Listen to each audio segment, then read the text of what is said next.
नमस्कार साथियों, class 12th MP board के सभी छात्रों को जय हिंद। तो आप लोगों का कल भौतिक विज्ञान का पेपर है, इसलिए हम आप लोगों के लिए यहाँ पर भौतिक विज्ञान के लिए बहुत ही महत्वपूर्ण क्वेश्चन पेपर लाए हैं। अगर आप इसको तैयार कर लेते हैं तो आपका त्रैमासिक परीक्षा में सबसे अच्छा स्कोर रहेगा। इस बात की हम यहाँ पर 100% की गारंटी लेते हैं। आप जितने भी यहाँ पर मैं क्वेश्चन बताऊँगा, आप इन सभी क्वेश्चनों को अपने यहाँ पर बुक या कॉपी से तैयार कर लेना, तो आपका 100% का स्कोर हो जाएगा। इसकी यहाँ पर हम 100% की गारंटी लेते हैं। तो हम लोग वीडियो को करते हैं स्टार्ट। अगर आप हमारी वीडियो पर नए हैं तो वीडियो को प्लीज़ सब्सक्राइब ज़रूर कर दें और अपने सभी फ्रेंड को भी शेयर कर दें। तो यहाँ पर हमारा पहला क्वेश्चन है, यदि कोई क्वेश्चन नंबर फर्स्ट कह रहा है कि यदि कोई जो वेव है वो विरल माध्यम से सघन माध्यम में अपवर्तित होती है तो निम्नलिखित में से कौन सी राशि का मान बढ़ेगा। जैसे कि ये हमारा माध्यम विरल है, ये माध्यम हमारा सघन है। यहाँ पर अगर कोई प्रकाश से कण बिना अपवर्तित हुए सीधी चली जाती है, क्योंकि यहाँ पर लिखा है अपवर्तित होती है, तो किस चीज़ का मान बढ़ेगा। तो किस चीज़ का मान बढ़ेगा? आवृत्ति का भी मान नहीं बढ़ेगा, ना यहाँ पर वेवलेंथ का मान बढ़ेगा। तो यहाँ पर जो इसका मान बढ़ेगा, वेग का मान बढ़ जाएगा। तो यहाँ पर हमारा वेग का मान बढ़ जाएगा। तो यहाँ पर ऑप्शन नंबर ए वाला यहाँ पर हमारा करेक्ट आंसर हो जाएगा, ऑप्शन नंबर ए वाला। इसके बाद यहाँ पर क्वेश्चन नंबर 2 आता है। तो क्वेश्चन नंबर 2 कह रहा है 2 कूलाम आवेश देने से किसी चालक के विभव में 2 वोल्ट की वृद्धि हो जाती है, तो चालक की धारिता क्या होगी। तो यहाँ पे आपको Q का मान दिया गया है 2 कूलाम, और यहाँ पर आपको वोल्ट दिया गया है डेल्टा V दिया है आपको 2 वोल्ट। तो आपसे यहाँ पर C की वैल्यू पूछी है। तो C बराबर हमारा सूत्र क्या होता है, Q/V होता है। Q का मान यहाँ पर हमारा 2 है, V का मान भी हमारा 2 है। तो यहाँ पर C की जो हमारी वैल्यू आ जाएगी वो 1 फैरेड है। कितनी आएगी? 1 फैरेड हमारा आंसर आएगा, 1 फैरेड। यहाँ पर गलत प्रिंट हो गया है, कितना आएगा? 1 फैरेड हमारा आंसर आएगा। इसके बाद यहाँ पर क्वेश्चन कह रहा है विद्युत सेल स्रोत है, विद्युत सेल स्रोत है, तो ये हमारा हो जाएगा वैद्युत ऊर्जा का। किसका हो जाएगा? वैद्युत ऊर्जा का। इसके बाद नेक्स्ट क्वेश्चन यहाँ पर कह रहा है कि वैद्युत चुंबकीय तरंगों की उत्पत्ति का क्या कारण है। वैद्युत चुंबकीय जो हमारी वेव होती है उनकी उत्पत्ति का क्या कारण है। तो वो हमारा कारण है त्वरित आवेश। क्या कारण है? त्वरित आवेश। ये आप यहाँ पर ध्यान रखेंगे, त्वरित आवेश ही हमारा कारण है। इसको कभी कभी यहाँ पर एग्ज़ाम में वैद्युत ऊर्जा के नाम से भी इसको लिख देते हैं, तो यहाँ पर आप ध्यान रखेंगे, इसको हम लोग वैद्युत ऊर्जा के नाम से भी जानते हैं। तो यहाँ पर ऑप्शन नंबर बी वाला हमारा करेक्ट आंसर हो जाएगा। इसके बाद यहाँ पर क्वेश्चन नंबर 5 कह रहा है, कांच के किसी अवतल लेंस को जल में डुबोने पर, तो कांच का कोई हमारा अवतल लेंस है, उसको अगर हम जल में डुबो देते हैं तो उस पर क्या इफेक्ट पड़ेगा। तो यहाँ पर जैसे कि हमारा अवतल लेंस है, अगर इसको हम कांच में डुबो देते हैं तो इसकी जो फोकस दूरी है वो हमारी कम हो जाएगी। क्या हो जाएगी? फोकस दूरी कम हो जाएगी। तो यहाँ पर हमारा ऑप्शन नंबर बी वाला करेक्ट आंसर होगा। इसके बाद यहाँ पर कह रहा है किसी वैद्युत द्विध्रुव के केंद्र से दूरी है, किसी विद्युत द्विध्रुव के केंद्र से दूरी पर वैद्युत विभव का अनुक्रमानुपाती होता है। तो 1/r अनुक्रमानुपाती होता है। यहाँ पर आप ध्यान रखेंगे, 1/r अनुक्रमानुपाती होता है। इसके बाद यहाँ पर हमारे रिक्त स्थानों की पूर्ति आती है। तो रिक्त स्थानों की पूर्ति में पहला क्वेश्चन हमसे कह रहा है कि फोटान का विराम द्रव्यमान होता है। तो फोटान का जो हमारा विराम द्रव्यमान होता है वो 0 होता है। कितना होता है? 0 होता है। इसके बाद कह रहा है अंधेरे में फोटोग्राफी के लिए किस वेव का उपयोग किया जाता है। तो किस वेव का प्रयोग किया जाता है? अवरक्त वेव का प्रयोग किया जाता है, अवरक्त वेव। इसके बाद नेक्स्ट यहाँ पर कह रहा है प्रत्यावर्ती धारा मापने के लिए मापने के उपकरण धारा के प्रभाव पर आधारित होते हैं। तो किसके प्रभाव पर आधारित होते हैं? चुंबकीय प्रभाव पर आधारित होते हैं।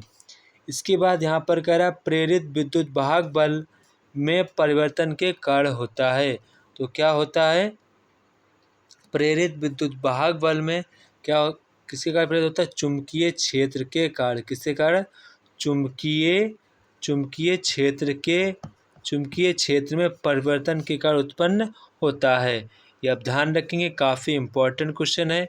इसके बाद यहाँ पर कह रहा है तरंग संचरण के दौरान समान कला में दोलन करते हुए बिंदुओं के बिंदु पथ को कहते हैं। क्या कहते हैं? तरंग, क्या कहेंगे हम लोग? तरंग प्रसार रेखा। क्या कहेंगे? तरंग प्रसार रेखा कहते हैं। इसके बाद यहाँ पर कह रहा है किसी चालक के भीतर स्थित विद्युत क्षेत्र होता है शून्य होता है। कितना होता है? शून्य। ध्यान से, कोई चालक है, इसके भीतर जहाँ भी देखेंगे जो विद्युत क्षेत्र होता है वो शून्य ही होता है। इसके बाद यहाँ पर कह रहा है सही जोड़े मिलाने हैं। आप सभी लोगों को इसके सही जोड़े मिलाने हैं। जैसे कि यहाँ पर सही जोड़े में आपको पहला यहाँ पर कह रहा है कि पहला जैसे यहाँ पर आप देखेंगे तो यहाँ पर जैसे कि हमारा पहला है शून्य सापेक्ष चुंबकशीलता। तो यहाँ पर शून्य सापेक्ष चुंबकशीलता का ये हमारा किससे मिलेगा? ये हमारा मिलेगा B/H से। किससे मिलेगा? B/H यानी कि G से मिल जाएगा। इसके बाद यहाँ पर कह रहा है प्रति एकांक आयतन चुंबकीय आघूर्ण। तो प्रति एकांक आयतन चुंबकीय आघूर्ण ये मिलेगा हमारा चुंबकीय द्विध्रुव आघूर्ण। किससे मिलेगा? चुंबकीय द्विध्रुव आघूर्ण यानी कि F से मिलेगा। इसके बाद यहाँ पर कह रहा है प्रति एकांक क्षेत्रफल चुंबकीय फ्लक्स। तो ये हमारा मिलेगा यहाँ पर चुंबकीय क्षेत्र से मिलेगा। किससे मिलेगा? चुंबकीय क्षेत्र से मिलेगा, यानी कि H वाला होगा। ऐसा इसके नीचे लिखा है H वाला, ठीक है। इसके बाद यहाँ पर क्या विद्युत धारा X क्षेत्रफल, ये हमारा मिलेगा चुंबकन से, यानी कि चुंबकन से हमारा इसकी मैचिंग होगी ऑप्शन नंबर ए से। इसके बाद क्या चुंबकशीलता। तो चुंबकशीलता एक प्रकार की चुंबकीय ऊर्जा होती है, तो ये हमारी बी से मिल जाएगी। चुंबकीय क्षेत्र के वर्ग सम, ये किससे मिलेगा? हमारा सी से मिल जाएगा, यानी कि पूर्ण प्रति चुंबकत्व। तो ये हमारी मैचिंग हो जाएगी। इस तरह से आप लोगों को मैचिंग करनी है। यहाँ पर अगर आपका फिर भी कोई डाउट बच जाता है तो यहाँ पर आप उसको यहाँ पर देख सकते हैं। यहाँ पर सेम इसी प्रकार मैंने मैचिंग की है। इसके बाद यहाँ पर क्वेश्चन नंबर 4 कह रहा है एक शब्द में आपको यहाँ पर उत्तर देने हैं। एक शब्द में आप सभी लोगों को उत्तर देने हैं। तो यहाँ पर पहला क्वेश्चन कह रहा है कि आपतित प्रकाश की तीव्रता बढ़ने पर प्रकाश विद्युत धारा पर क्या प्रभाव पड़ता है? तो आपतित प्रकाश की तीव्रता बढ़ने पर प्रकाश विद्युत धारा बढ़ जाती है। क्या प्रभाव पड़ता है?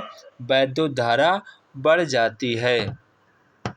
इसके बाद यहाँ पर क्वेश्चन नंबर 2 कह रहा है 10 सेंटीमीटर गहराई वाले बर्तन में कोई द्रव्य भरा है, तो तले पर रखे हुए सिक्के की जो गहराई है 8 सेंटीमीटर मापी जाती है। तो यहाँ पर कह रहा है जो हमारा जल होगा उसका अपवर्तनांक कितना होगा? तो द्रव्य का अपवर्तनांक जो सूत्र होता है, यानी कि अगर हम लोग उसके सूत्र की बात करें तो अपवर्तनांक का यहाँ पर सूत्र हो जाएगा, क्या हो जाएगा? जो उसकी गहराई बटे वास्तविक गहराई, ये हमारा सूत्र ऊपर लिखेंगे आभासी गहराई बटे वास्तविक गहराई। तो यहाँ पर जो हमारी आभासी गहराई है वो 8 है और जो हमारी वास्तविक गहराई है वो 10 है, यानी कि द्रव्य का जो हमारा अपवर्तनांक हो जाएगा वो हमारा 0.8 हो जाएगा। इसके बाद यहाँ पर क्वेश्चन नंबर यहाँ पर 3 कह रहा है कि यदि यहाँ पर एक परिनालिका की जो लंबाई को 2 गुना कर दिया जाए तो यहाँ पर फेरों की संख्या में कोई परिवर्तन ना किया गया हो तो परिनालिका में स्वप्रेरित कितना परिवर्तित होगा? तो यहाँ पर अगर यहाँ पर उसकी लंबाई को 2 गुना कर देंगे तो वहाँ पर जो हमारा स्वपरिकत्व होगा वो 2 गुना हो जाएगा। कितने गुना हो जाएगा? 2 गुना हो जाएगा। इसके बाद यहाँ पर कह रहा है दो समांतर चालक तारों में एक ही दिशा में धारा प्रवाहित हो रही है तो उनके मध्य लगने वाले बलों की क्या प्रकृति होगी। तो दो समांतर चालक तारों में एक ही दिशा में धारा प्रवाहित होने पर उनके मध्य यहाँ पर आकर्षण बल लगेगा। कौन सा बल लगेगा? आकर्षण बल लगेगा। इसके बाद यहाँ पर कह रहा है कि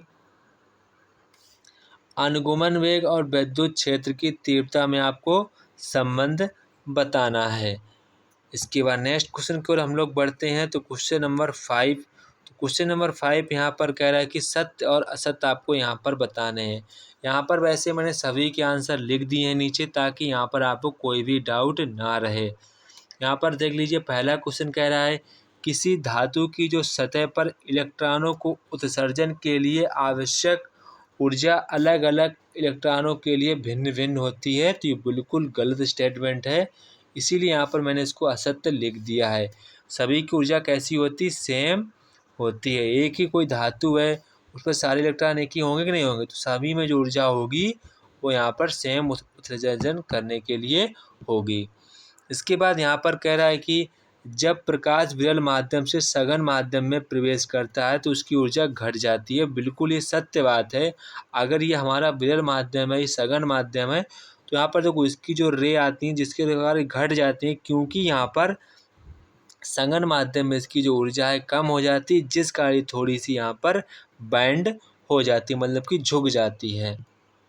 इसके बाद यहाँ पर क्वेश्चन कह रहा है ऑप्टिकल फाइबर कोर का जो अपवर्तनांक क्लैडिंग से कम होता है। बिल्कुल यहाँ पर ये असत्य है, कम नहीं होता। कैसा होता है? अधिक होता है। तो यहाँ पर लिखा कम होता है, इसी कारण यहाँ पर असत्य हो जाएगा। इसके बाद यहाँ पर क्वेश्चन नंबर 6 कह रहा है कि पूर्ण आंतरिक परावर्तन की परिभाषा दें, इसके लिए आवश्यक शर्तें लिखें। तो यहाँ पर मैंने सभी क्वेश्चनों के आंसर लिख दिए हैं, ताकि यहाँ पर हमारे किसी भी बच्चे को यहाँ पर पढ़ने में दिक्कत ना हो, इसलिए यहाँ पर मैंने क्वेश्चन लिख दिए हैं, ताकि यहाँ पर हमारे सभी बच्चों को भी परेशानी दिक्कत ना हो। तो यहाँ पर कह रहा है जब कोई प्रकाश कण सघन माध्यम से या घने माध्यम से विरल माध्यम में प्रवेश करती है और आपतन कोण क्रांतिक कोण से अधिक हो जाता है तो प्रकाश पूर्ण रूप से परावर्तित हो जाती है। तो ये हमारी पूर्ण आंतरिक परावर्तन कहलाता है। इसकी हमारी शर्तें क्या होगी? प्रकाश को घने माध्यम से विरल माध्यम में जाना चाहिए, और सबसे यहाँ पर इम्पोर्टेंट जो बात है, आपतन कोण का मान क्रांतिक कोण से अधिक होना चाहिए। ये यहाँ पर आप ध्यान रखेंगे। इसके बाद यहाँ पर कह रहा है लॉरेंज बल के आधार पर चुंबकीय क्षेत्र की इकाई निकालें। तो यहाँ पर देखो, लॉरेंज बल का सूत्र हमारा होता है F बराबर QV साइन थीटा। ठीक है, तो यहाँ पर कह रहा है आपको इसका वो निकालना है, इकाई निकालनी है। तो यहाँ पर देखो मैंने इकाई निकाल भी रखी है। यहाँ पर देखो लॉरेंज बल यानी कि F का यहाँ पर आपको सूत्र निकालना है। तो Q बराबर क्या है? F बराबर मतलब QV साइन थीटा। ठीक है, तो यहाँ पर मैंने लिख दिया है, इसको मैंने यहाँ पर लिख दिया ऐसे करके। तो यहाँ पर देखो चुंबकीय क्षेत्र की जो इकाई होती है वो टेस्ला होती है। यहाँ पर देखो 1 न्यूटन करके अपॉन सेंटीमीटर प्रति सेकेंड, 1 न्यूटन करके ऐसे निकालेंगे। बेसिकली आप इतना ना याद रखें तो ही बेटर है। यहाँ पर सिर्फ और सिर्फ आपको यहाँ पर इकाई ध्यान रखनी है, लॉरेंज बल के आधार पर यहाँ पर टेस्ला इकाई होती, बस आपको इतना ही याद रखना। ये मैंने लिख दिया आपकी जानकारी के लिए। इसके बाद यहाँ पर क्वेश्चन कह रहा है कि 12 वोल्ट बैटरी का अधिकतम धारा ज्ञात करें जिसमें आंतरिक प्रतिरोध यहाँ पर 0.4 ओम हो। तो आप सभी लोग जानते हैं अधिकतम धारा का सूत्र होता है E/R। क्या होता है? E/R हमारा होता है बैटरी का वोल्ट यानी 12, और स्मॉल r होता है हमारा आंतरिक प्रतिरोध होता है। इसको हम लोग करके ऐसे भाग कर देंगे, ऊपर जाएगा 0 यानी कि 10 जाएगा, यानी कि हमारा 30 एम्पियर धारा आ जाएगी। धारा का मान कितना आ जाएगा? 30 एम्पियर आ जाएगा। यहाँ पर मैंने इसको समझा भी रखा, आप इसको समझ सकते हैं। इसके बाद यहाँ पर क्वेश्चन कह रहा है कि प्रत्यावर्ती धारा जनरेटर का चित्र बनाया, उसका कार्य लिखें। इसको यहाँ पर जो चित्र मैंने नहीं बनाया है, आप चित्र का यहाँ पर इसको 100% तरीके से तैयार कर लें। ये आपके लिए काफ़ी इम्पॉर्टेंट है। आप चित्र को तैयार कर लीजिए, आपकी परीक्षा में आ सकता है। यहाँ पर मैंने इसका कार्यशैली यहाँ पर समझा दी है। प्रत्यावर्ती धारा जनरेटर यांत्रिक ऊर्जा को विद्युत ऊर्जा में परिवर्तित करता है। इसमें घूर्णन चुंबकीय क्षेत्र का उपयोग किया जाता है। इसका आरेख चुंबकीय क्षेत्र अक्ष कुंडली और कनेक्टर से बना होता है। इसके बाद यहाँ पर कह रहा है वैद्युत चुंबकीय तरंगें क्या होती हैं, इनके आपको यहाँ पर गुण लिखने हैं। तो वैद्युत चुंबकीय तरंगें क्या होती हैं, आपको गुण लिखने हैं। तो वैद्युत चुंबकीय तरंगें समय के साथ साथ परिवर्तित होने वाली वैद्युत और चुंबकीय क्षेत्रों से उत्पन्न होती हैं। इनके दो गुण ये हैं, ये प्रकाश की गति से संचरित होती हैं। इन्हें द्विध्रुव किया जा सकता है। ये आप ध्यान रखेंगे, काफ़ी इम्पोर्टेंट क्वेश्चन है। इसके बाद यहाँ पर कह रहा है वैद्युत आवेश का क्वांटीकरण क्या कहलाता है।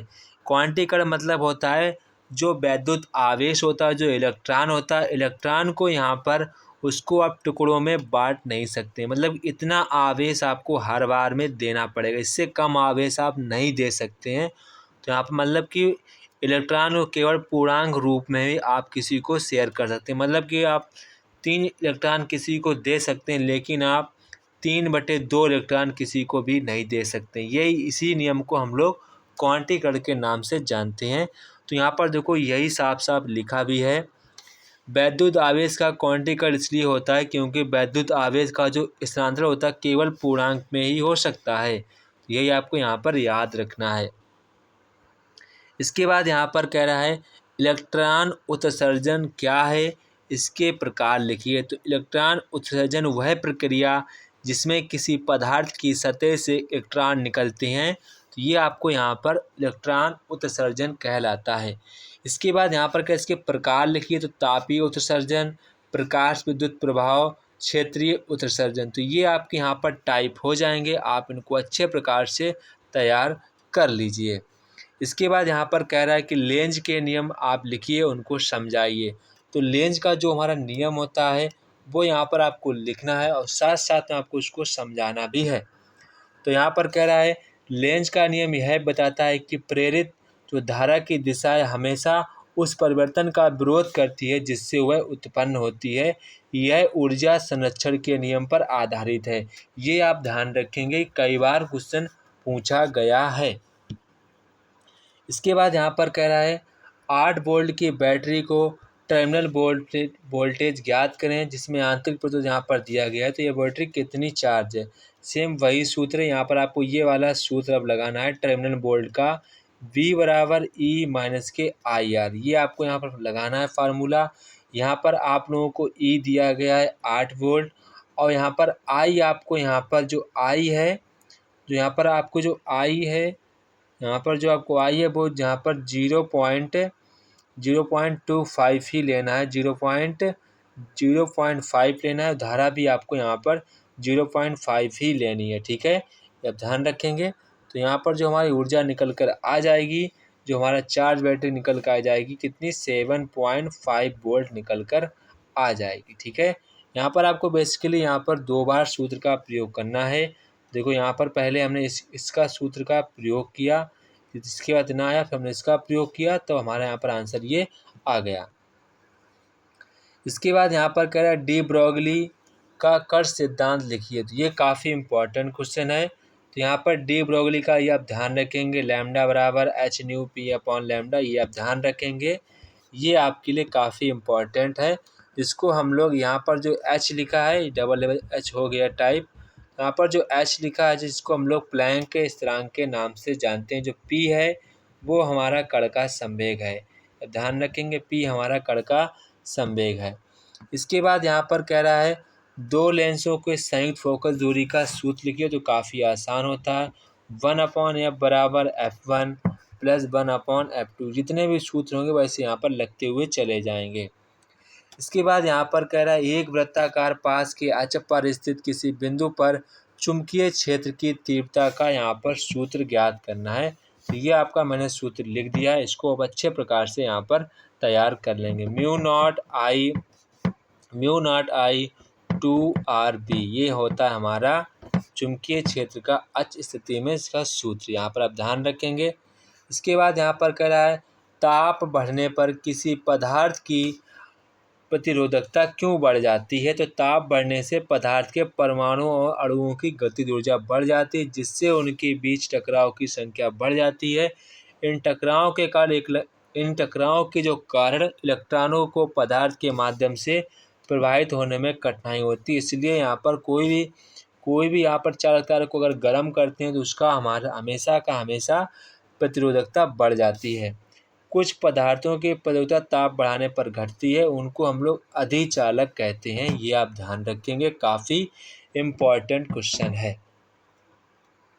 इसके बाद यहाँ पर क्वेश्चन कह रहा है प्रेरकत्व युक्त प्रत्यावर्ती परिपथ के लिए फेजर आरेख V, यहाँ पर सिंगल V होगा, V और ओमेगा कुछ नहीं है, ओमेगा टी बटे यहाँ पर ये होगा ओमेगा टी के बीच में आपको ग्राफ बनाना है। क्या बनाना है? ग्राफ। यहाँ पर आप ध्यान रखेंगे, इस क्वेश्चन को आप अपनी बुक से तैयार कर लेंगे। यहाँ पर आप काफ़ी इम्पोर्टेंट क्वेश्चन है, ठीक है। यहाँ पर आपको ग्राफ बनाना आना चाहिए, ठीक है।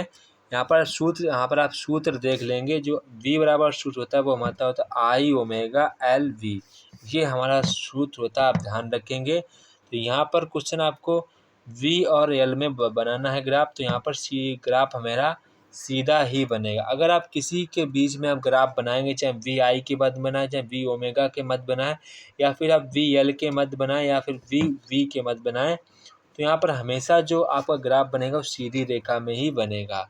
यहाँ पर आप ध्यान रखेंगे, जो L है वो हमारा प्रेरकत्व होगा। क्या होगा? प्रेरकत्व होगा, ठीक है। इसके बाद यहाँ पर कह रहा है वैद्युत चुंबकीय तरंगें कैसे उत्पन्न होती हैं, इनके आपको 2 गुण लिखने हैं। तो विद्युत चुंबकीय तरंगें समय के साथ साथ परिवर्तनशील विद्युत और चुंबकीय क्षेत्रों के कारण उत्पन्न होती हैं। इन तरंगों से उत्पन्न होने के लिए विद्युत क्षेत्र और चुंबकीय क्षेत्र एक साथ होना आवश्यक है। चुंबकीय तरंगों के आपको गुण लिखने, ये प्रकाश के वेग से संचरित होती हैं, इन्हें द्विध्रुव किया जा सकता है। इसके बाद यहाँ पर कह रहे हैं समविभव पृष्ठ की आपको परिभाषा बतानी है, और साथ साथ में आपको यहाँ पर उनकी विशेषताएं भी बतानी हैं। यहाँ पर मैंने इसकी विशेषताएं लिख दी हैं, आप इनको इसी प्रकार से याद कर लेंगे, ये आपके लिए काफ़ी इम्पोर्टेंट है। इस क्वेश्चन को तो आपको 100% इसको तैयार कर लेना है। इसके बाद यहाँ पर कह रहा है डेहली आवृत्ति, वेरी इंपॉर्टेंट क्वेश्चन यहाँ पर डेहली होगी। डेहली आवृत्ति किसे कहते हैं? ये क्वेश्चन तो बहुत ही स्टार मार्क है।